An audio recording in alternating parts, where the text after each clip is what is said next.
পারিবারিক দ্বন্দ্বেই সগীরাকে হত্যা, ৩০ বছর পর ভাসুর যা সহ ৪ জনের বিরুদ্ধে চার্জশিট।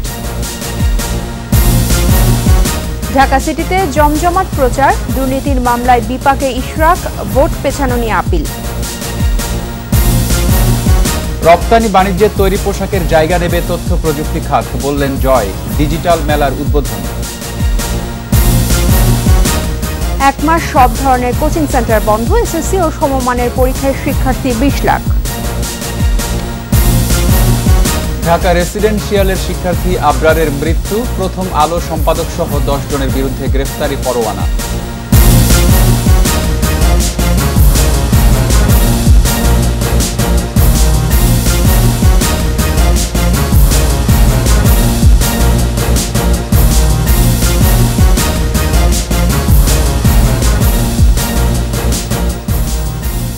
শুনছিলেন ফার্স্ট সিকিউরিটি ইসলামী ব্যাংক লিমিটেড সংবাদ শিরোনাম। আমন্ত্রণ জানাচ্ছি সন্ধ্যা ৭টার ২১ সংবাদে, সাথে আছি রক্তিম ত্রিপুরা এবং আমি তাজনুফ বাজাবি। দর্শক, ২১ টেলিভিশনের সংবাদ একই সাথে সরাসরি দেখতে পাবেন আমাদের ফেসবুক পেজ www.facebook.com/2124 অনলাইনে। এছাড়া সংবাদে আরও থাকছে ট্রাম্পের অভিশংসন পরিপত্র সিনেটে, মার্কিন প্রতিনিধি পরিষদের সিদ্ধান্ত পাস।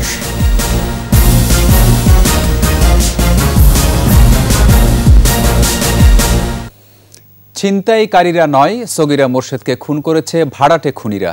এই মামলায় সগীরার ভাসুর ও যা সহ ৪ জনকে অভিযুক্ত করে চার্জশিট দিয়েছে পিবিআই। তারা সবাই কারাগারে রয়েছে। চার্জশিট থেকে অব্যাহতি দেওয়া হয় সন্দেহভাজন ২৫ জনকে। সংবাদ সম্মেলনে তদন্ত সংস্থা পিবিআই প্রধান বনজ কুমার মজুমদার জানান, পারিবারিক কলহের জের ধরে ভাড়াটে খুনি দিয়ে ২৫,০০০ টাকার চুক্তিতে সগীরা মোর্শেদকে খুন করা হয়। বিস্তারিত জানাচ্ছেন মিনালা দিবা। ১৯৮৯ সালের ২৫ জুলাই ভিকারুন্নেসা নুন স্কুলের সামনের রাস্তা। বিকেলে স্কুলে তার মেয়েকে নিতে যান সগীরা। সেখানে ভাসুরের স্ত্রী সায়েদাতুল মাহমুদের ভাড়া করা খুনি মারুফ রেজা গুলি করে হত্যা করে সগীরাকে। এই ঘটনায় মামলা হলে তদন্ত শুরু করে ডিবি পুলিশ। পরে উচ্চ আদালতের নির্দেশে তদন্ত শুরু করে police bureau of investigation PBI. ধানমন্ডিতে পিবিআই সদর দপ্তরের সংবাদ সম্মেলনে জানানো হয়, যে রিকশায় গুলিবিদ্ধ হয় সগীরা, তার চালক আব্দুস সালামকে খুঁজে বের করা হয়। পরে তার মাধ্যমে বেরিয়ে আসে সগীরা হত্যার মূল রহস্য। আর হত্যাকারীর মূল পরিকল্পনায় ছিল ভাসুর যা এবং তার ভাই রেজওয়ান, আর খুনি ছিল মারুফ রেজা। মোর্শেদের বড় ভাসুর ডাক্তার হাসান আলী চৌধুরী, তার বড় যা সায়েদাতুল মাহমুদের শাহিন এবং তার ভাই সায়েদাতুল মাহমুদের শাহিনের ভাই আনাস মাহমুদ, তিনি ঢাকা বিশ্ববিদ্যালয়ের ছাত্র ছিলেন তখন, এবং যিনি গুলি করেছেন তিনি মারুফ রেজা। এই ৪ জন আমাদের আদালতে স্বীকারোক্তিমূলক জবানবন্দি দিয়েছেন। পিবিআই প্রধান বলেন, আসামিরা সবাই স্বীকারোক্তিমূলক জবানবন্দি দিয়েছে। প্রমাণ করতে পেরেছে যে এটি একটি পরিকল্পিত হত্যাকাণ্ড। আদালতের নির্দেশনা মেনে মাত্র ৬ মাসের মধ্যেই চাঞ্চল্যকর হত্যা মামলার চার্জশিট দিল পিবিআই। আমরা প্রত্যেকেরই মৃত্যুদণ্ড প্রত্যাশা করেছি আদালতের কাছে। মিনালা দিবা, ২১ টেলিভিশন, ঢাকা। এবার ঢাকার ২ সিটি নির্বাচনের খবর।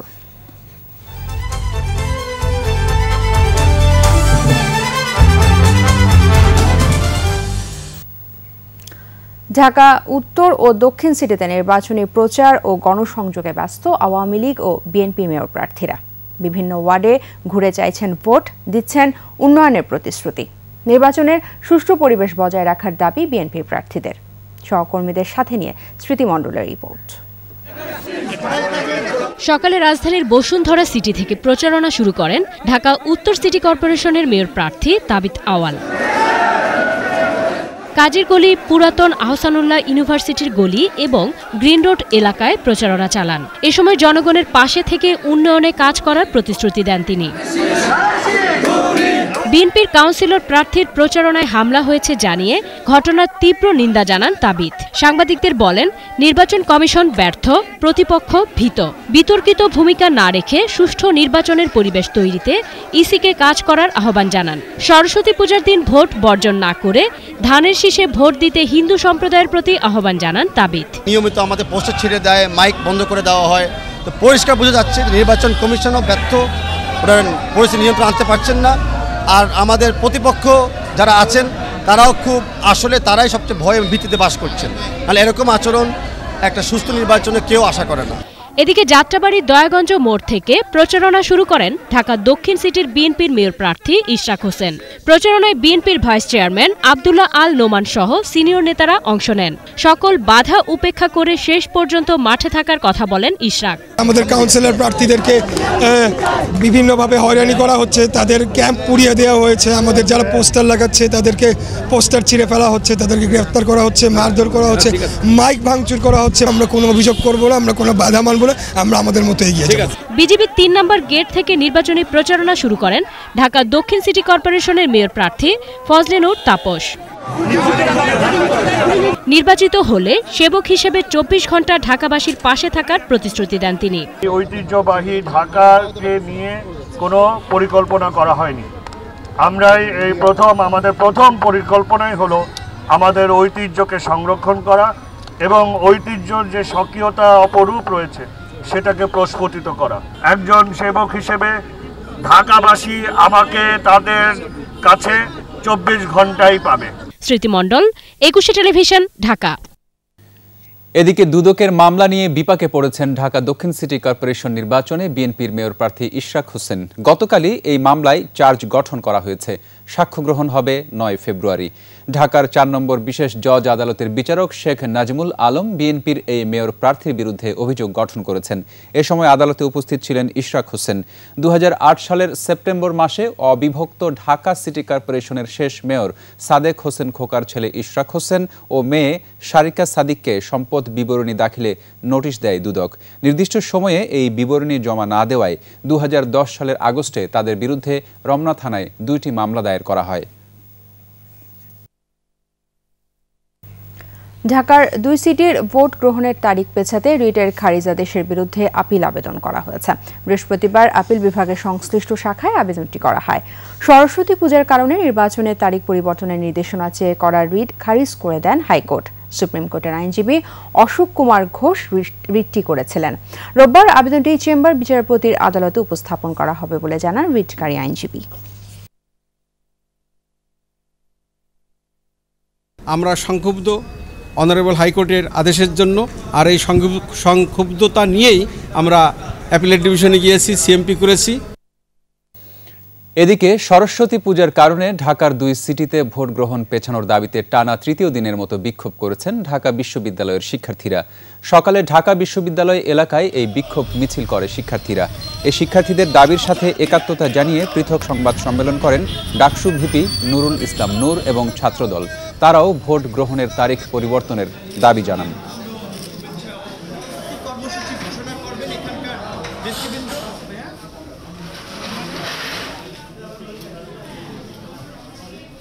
সারা দেশের মানুষ দলমত নির্বিশেষে কিন্তু সবাই স্পষ্টভাবে বলেছে এবং ঢাকা বিশ্ববিদ্যালয়ের ছাত্ররাও আন্দোলন করছে, সেই দাবির প্রতি কিন্তু সবাই সংগতি জানিয়েছে, একাত্মতা পোষণ করেছে। সুতরাং আমরাও চাই না যে পুজোর দিনে নির্বাচন হোক। আমাদের হিন্দু ছাত্র ভাইদের সম্মানে আগামী ৩০ তারিখ নির্বাচনকে আমরা পেছানোর বা পরিবর্তন করার আহ্বান জানাই। ঢাকার ২ সিটির নির্বাচনে অবৈধ অস্ত্র ব্যবহার করতে দেওয়া হবে না বলে জানিয়েছেন স্বরাষ্ট্রমন্ত্রী আসাদুজ্জামান খান কামাল। রাজধানী গুলিস্তানে শহীদ তাজউদ্দিন আহমেদ স্টেডিয়ামে শেখ রাসেল জাতীয় ব্যাডমিন্টন প্রতিযোগিতার পুরস্কার বিতরণ অনুষ্ঠানে অবৈধ অস্ত্র উদ্ধারে অভিযান চলছে বলে জানিয়ে তিনি বলেন, যাদের কাছে অবৈধ অস্ত্র আছে তাদের বিরুদ্ধে ব্যবস্থা নেওয়া হচ্ছে। এই অভিযান অব্যাহত থাকবে বলেও জানান স্বরাষ্ট্রমন্ত্রী।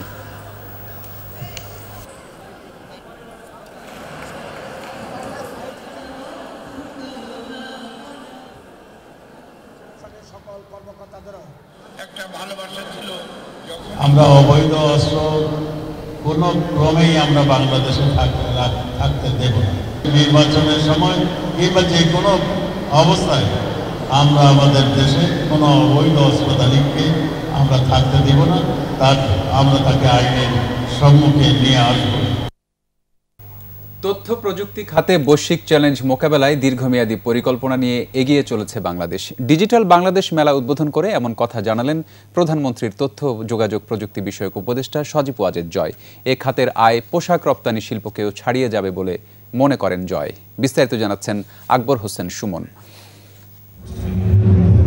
রূপকল্প 2021 বাস্তবায়নে সর্বস্তরের তথ্য প্রযুক্তির ব্যবহার নিশ্চিত করার লক্ষ্য নিয়ে এগিয়ে চলছে বাংলাদেশ। সারা দেশে ডিজিটাল সংযোগ স্থাপন, বঙ্গবন্ধু স্যাটেলাইট কিংবা পাঠদান পদ্ধতির ডিজিটাল রূপান্তর, তথ্য ও প্রযুক্তি শিল্প বিকাশের সুযোগ সৃষ্টি করেছে বিশ্বব্যাপী। এমন আধুনিক প্রযুক্তির সঙ্গে পরিচিত হতে বঙ্গবন্ধু আন্তর্জাতিক সম্মেলন কেন্দ্রে শুরু হয়েছে ডিজিটাল বাংলাদেশ মেলা। 3 দিনের মেলা উদ্বোধন করেন প্রধানমন্ত্রীর তথ্য ও যোগাযোগ প্রযুক্তি বিষয়ক উপদেষ্টা সজীব ওয়াজেদ জয়। জানান, ভবিষ্যতে তৈরি পোশাকের চেয়েও তথ্য প্রযুক্তি খাতে রপ্তানি বাড়বে, এমন স্বপ্ন নিয়েই কাজ করছে সরকার। IT services and software and IT exports would eventually exceed our garments exports. Today, on the record, officially Bangladesh's IT exports exceed $1 billion.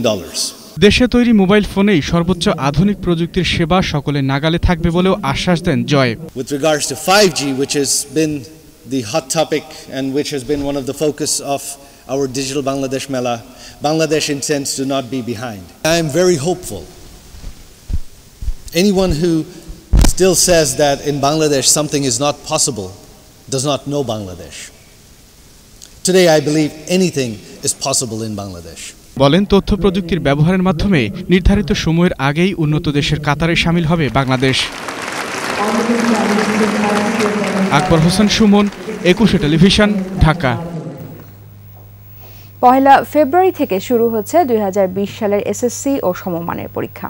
নকল ও প্রশ্নপত্র ফাঁসমুক্ত একটি সুশৃঙ্খল পরীক্ষার প্রস্তুতি নেওয়া হয়েছে বলে জানিয়েছেন শিক্ষামন্ত্রী ডাক্তার দীপু মনি। এবার বাংলা দ্বিতীয় এবং ইংরেজি প্রথম দ্বিতীয় পত্র ছাড়া অন্য সব বিষয়ের পরীক্ষা হবে সৃজনশীল পদ্ধতিতে। তহিদুর রহমানের রিপোর্ট। দরজায় কড়া নাড়ছে এসএসসি ও সমমানের পরীক্ষা। বিষয়টি মাথায় রেখে সচিবালয়ে এবারের পরীক্ষার যাবতীয় প্রস্তুতির কথা তুলে ধরেন শিক্ষামন্ত্রী ডাক্তার দীপু মনি। বলেন, 2020 সালে এসএসসি ও সমমানের পরীক্ষার্থী 20,47,779 জন।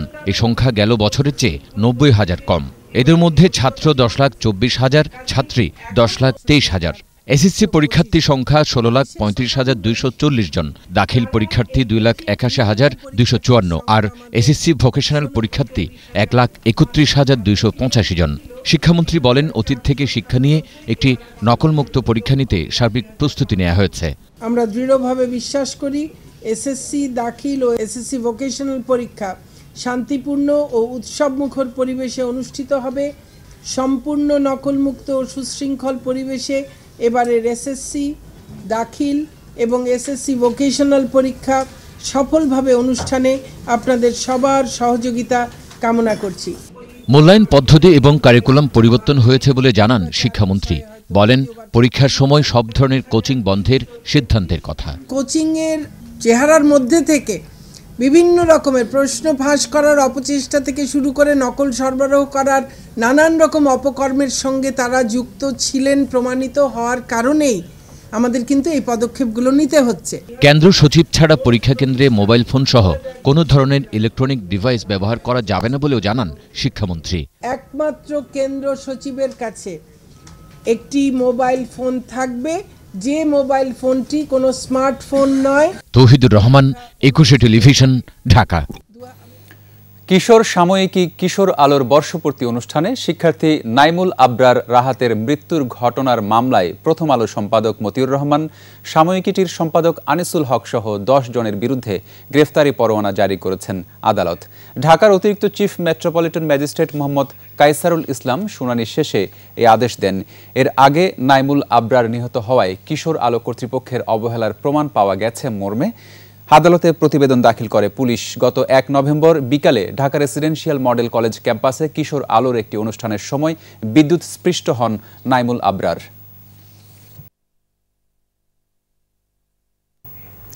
নিচ্ছি বিআরবি কেবলস ইন্ডাস্ট্রি লিমিটেড বিরতি, ফেরার পর্যায়ে থাকছে।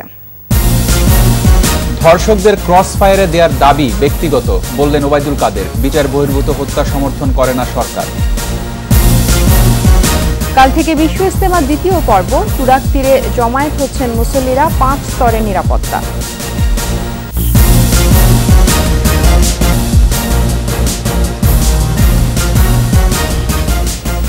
আমন্ত্রণ আবারও সন্ধ্যা 7টার 21 সংবাদে।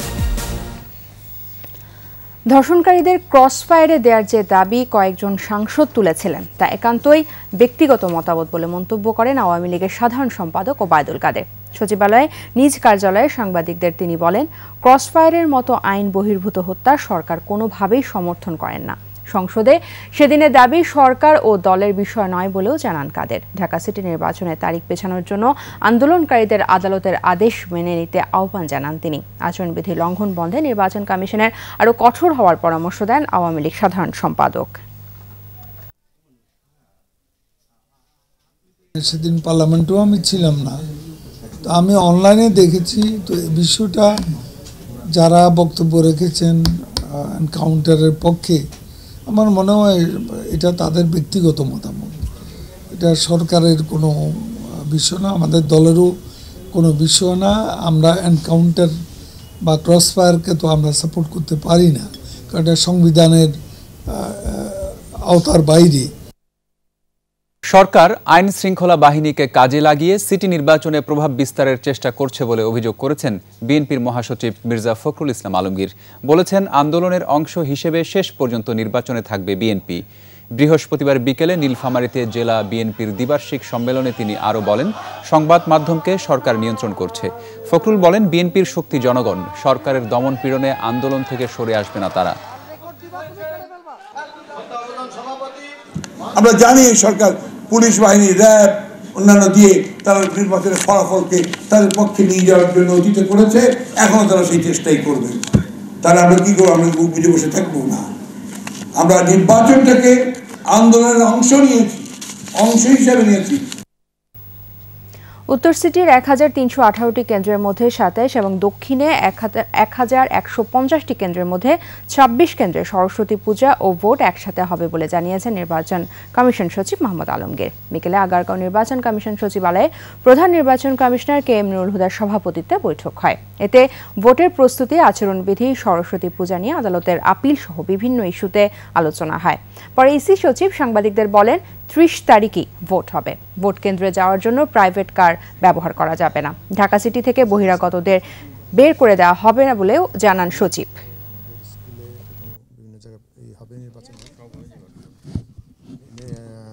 রিটার্নিং অফিসারদের পক্ষ থেকে আবার আপিল করেছেন। এখন আপিলের যেটা রবিবারে এটা শুনানি হবে আমরা জানতে পেরেছি। আমরা আমাদের অ্যাডভোকেটকে নিয়োগ করে দিয়েছি।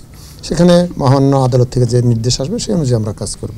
পূজা যেদিকে হবে তার হয়তো বেশ দূরত্ব রেখে, যাতে কারো পূজার জন্য যেন নির্বাচনের সমস্যা না হয়, নির্বাচনের জন্য পূজার সমস্যা না হয়, এই জন্য এটা বেশ দূরে করা হবে, কিন্তু একই প্রাঙ্গণে থাকবে, কোনো সমস্যা হবে না।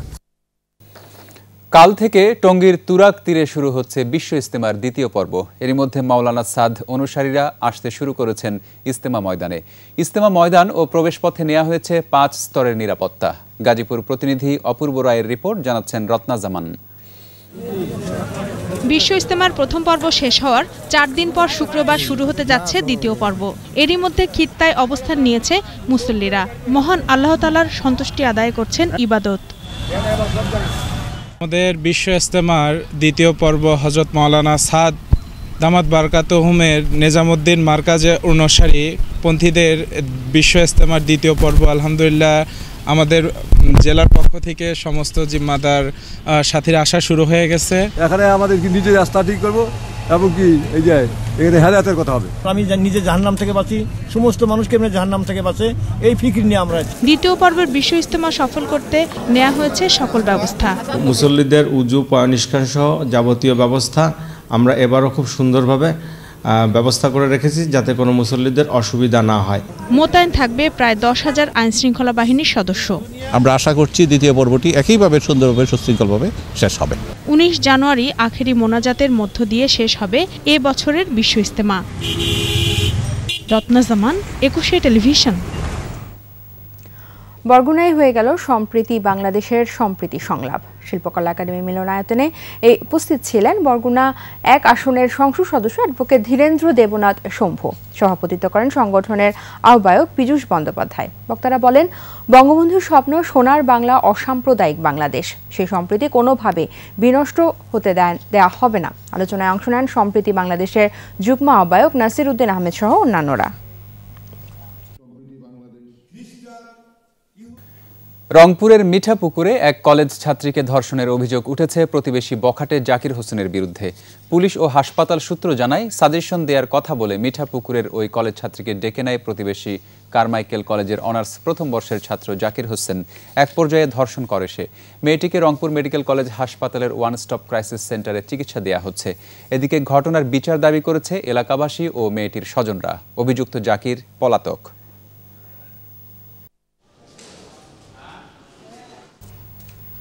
ময়মনসিংহে পারিবারিক কলহের জের ধরে স্ত্রী ও মেয়েকে হত্যার আসামি শফিকুল ইসলাম শাহিনকে গ্রেফতার করেছে জেলা গোয়েন্দা পুলিশ।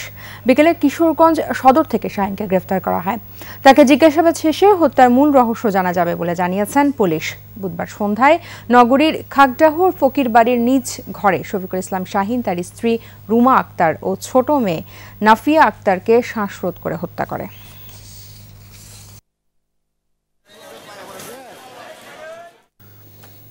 উত্তরাঞ্চলে হিমেল হাওয়া, প্রচণ্ড শীত ও কুয়াশা অব্যাহত রয়েছে। তবে আগের চেয়ে তাপমাত্রা বাড়লেও শীতের তীব্রতা কমেনি। এদিকে শীতের তীব্রতায় জনজীবন বিপন্ন হওয়ার পাশাপাশি ফসল উৎপাদন ব্যাহত হচ্ছে। তীব্র শীতে বিভিন্ন জেলায় বোরো বীজ তলার ব্যাপক ক্ষতি হয়েছে। কীটনাশক স্প্রে করেও সুফল মিলছে না বলছেন কৃষকরা। প্রতিনিধিদের সহায়তায় রত্না জামানের রিপোর্ট। চুয়াডাঙ্গায় অব্যাহত ঘন কুয়াশা ও রোদ না থাকায় ক্ষতিগ্রস্ত হচ্ছে ধানের চারা, ঝরে পড়ছে সরিষার ফুল। তীব্র ঠান্ডায় কৃষক জমিতে কাজ করতে পারছে না। অনেকে বড় বীজতলায় পলিথিন দিয়ে ঢেকে কিংবা নানা রকমের কীটনাশক স্প্রে করেও তেমন কোনো সুফল পাচ্ছেন না।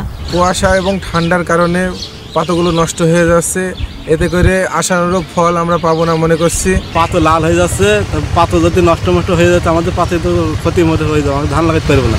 ফুল শুকিয়ে নষ্ট হয়ে যাচ্ছে, এই জন্যই ক্ষতি হচ্ছে।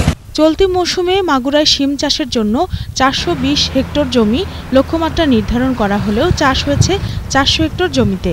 মৌসুমের শুরু থেকেই বাজারে দাম ভালো থাকলেও অব্যাহত ঘন কুয়াশায় মৌসুমি বৃষ্টির ফলে শিম ক্ষেতে ডগা পচা রোগ সহ ও অন্যান্য পোকামাকড়ের আক্রমণে গাছের ক্ষতি হয়েছে। হ্রাস পেয়েছে উৎপাদনও। ঘন কুয়াশার কারণে কৃষকরা তাদের সিম ফসলে কিছুটা ক্ষতির সম্মুখীন। কনকনে শীতের সাথে হিমেল হাওয়ায় জনজীবন বিপর্যস্ত ময়মনসিংহেও। শীত আর ঘন কুয়াশার কারণে শীতকালীন শাকসবজি ও বোরো ধান চাষ ব্যাহত হচ্ছে। এদিকে মৌলভীবাজারের উপর দিয়ে বয়ে যাচ্ছে মৃদু শৈত্যপ্রবাহ। দিনের অধিকাংশ সময় আকাশ রয়েছে মেঘাচ্ছন্ন এবং ঘন কুয়াশায় আবৃত। সবচেয়ে দুর্ভোগে আছে নিম্ন আয়ের মানুষ। রত্না জামান, 21 টেলিভিশন। আবারও সময় বিআরবি কেবলস ইন্ডাস্ট্রি লিমিটেড বিজ্ঞাপন বিরতির ফেরার পর্যায়ে থাকছে। গাইবান্ধার গোবিন্দগঞ্জে পৌর মেয়রের ছেলে সাম্য হত্যা মামলার রায়, 3 জনের মৃত্যুদণ্ড। সপ্তাহ শেষে পুঁজিবাজারের সূচকের বড় উত্থান, খরা কাটেনি লেনদেনের।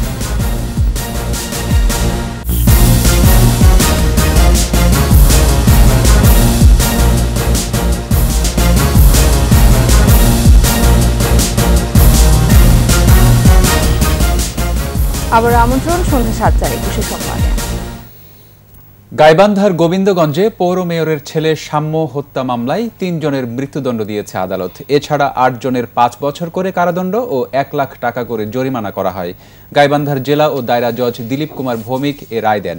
2015 সালের 24 সেপ্টেম্বর গোবিন্দগঞ্জে আওয়ামী লীগ পৌর মেয়র আতাউর রহমানের একমাত্র ছেলে আশিকুর রহমান সাম্যকে তার বন্ধু হৃদয় সহ কয়েকজন ডেকে নিয়ে যায়। পরে সেফটি ট্যাঙ্কে তার মৃতদেহ পাওয়া যায়। মামলার তদন্ত কর্মকর্তা 11 জনকে অভিযুক্ত করে আদালতে চার্জশিট দেন।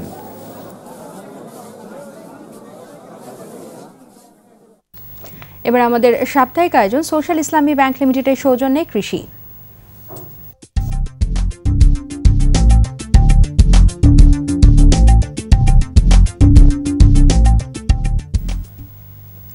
এই মৌসুমে জামালপুরে সরিষার ফলন ভালো হয়েছে।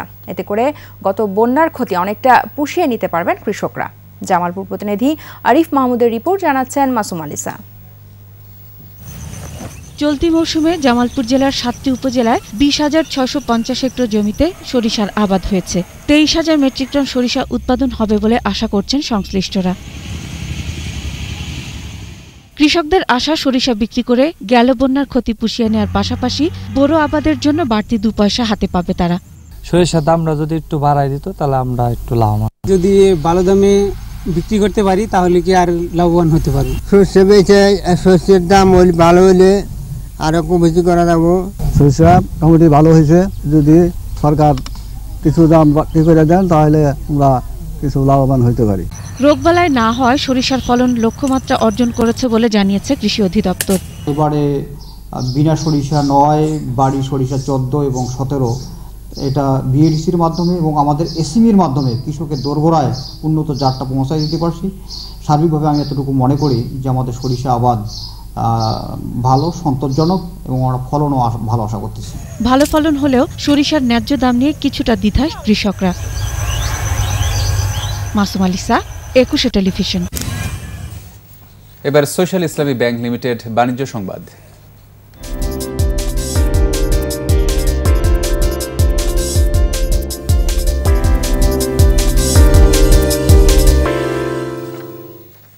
সূচকের বড় উত্থানে সপ্তাহ শেষ করল দেশের পুঁজিবাজার, তবে লেনদেনে খরা কাটেনি। বৃহস্পতিবার ডিএসসিতে লেনদেন হওয়া ৩৫৩টি প্রতিষ্ঠানের মধ্যে দর বেড়েছে ১৯৪টির, কমেছে ১১২টির, আর ৪৭টি প্রতিষ্ঠানের দর অপরিবর্তিত ছিল। ডিএসসির প্রধান সূচক ডিএসসি এক্স ৮১ পয়েন্ট বেড়ে উঠে আসে ৪,১৪৯ পয়েন্টে। দিন শেষে ডিএসসিতে লেনদেনের পরিমাণ দাঁড়ায় মাত্র ২৬৭ কোটি ৪৯ লাখ টাকা। সূচক বেড়েছে সিএসিতেও। সিএসিতে লেনদেন হওয়া ২১৭টি প্রতিষ্ঠানের মধ্যে দর বেড়েছে ১০৫টির, কমেছে ৮৪টির, আর ২৮টি প্রতিষ্ঠানের দর ছিল অপরিবর্তিত। আর মোট লেনদেন হয়েছে ৮ কোটি ৬২ লাখ টাকার শেয়ার ও মিউচুয়াল ফান্ড। শেষ করব মাছ মেলার খবর জানিয়ে। পৌষ সংক্রান্তিতে হবিগঞ্জে চলছে মাছের মেলা। ২০০ বছর ধরে চলে আসা এই মেলার প্রধান আকর্ষণ বোয়াল, আই, চিতল, গজার, রুই, কাতলা সহ বিভিন্ন প্রজাতির বড় মাছ ছিল। শিশুদের খেলনা, কৃষি উপকরণ, নগরদোলা সহ নানান পণ্য। হবিগঞ্জ প্রতিনিধি সৈয়দ এখলাসুর রহমান খোকনের রিপোর্ট জানাচ্ছেন মাসুম আলিসা। হবিগঞ্জ সদরের পৈল গ্রামে প্রতি বছরের পহেলা মাঘ শুরু হয় 2 দিনের মাছের মেলা। এবারও মেলাকে ঘিরে বিভিন্ন বয়সীদের ভিড়, আমন্ত্রণ জানানো হয় স্বজনদের। এবার মেলায় একটি ৪৫ কেজি ওজনের বাঘাউর মাছ উঠেছে। বিক্রেতারা দাম হাঁকছেন ৬৫,০০০ টাকা।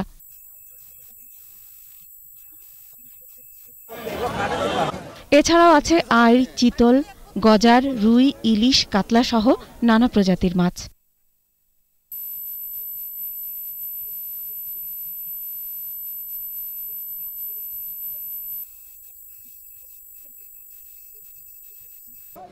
মেলা ঘিরে এলাকায় প্রতিটি বাড়িতে উৎসবের আমেজ। প্রায় মনে করা ২০০ বছরের ঐতিহ্য আছে এই মেলার। এই মেলাটা আসলে পৌষ সংক্রান্তির মেলা হলো, দিন দিন এটা মাছের মেলা নামে পরিচিতি লাভ করছে। এই মেলা 1000 বছর ঐতিহ্য ধরে রাখবে, এই প্রত্যাশা এলাকাবাসীর। মাসুম আলিসা, 21 টেলিভিশন। এর সাথে শেষ করছি সন্ধ্যা 7টার 21 সংবাদ। এবার আগে ফার্স্ট সিকিউরিটি ইসলামী ব্যাংক লিমিটেড সংবাদ শিরোনামগুলো জানাবো আরো একবার। পারিবারিক দ্বন্দ্বে সগিরাকে হত্যা, 30 বছর পর ভাসুর যা সহ 4 জনের বিরুদ্ধে চার্জশিট। ঢাকা সিটিতে জমজমাট প্রচার, দুর্নীতির মামলায় বিপাকে ইশরাক, ভোট পেছানো নিয়ে আপিল। রপ্তানি বাণিজ্যে তৈরি পোশাকের জায়গা নেবে তথ্য প্রযুক্তি খাত, বললেন জয়। ডিজিটাল মেলার উদ্বোধন। 1 মাস সব ধরনের কোচিং সেন্টার বন্ধ, এসএসসি ও সমমানের পরীক্ষায় শিক্ষার্থী 20 লাখ। ঢাকা রেসিডেন্সিয়ালের শিক্ষার্থী আবরারের মৃত্যু, প্রথম আলো সম্পাদক সহ 10 জনের বিরুদ্ধে গ্রেফতারি পরোয়ানা।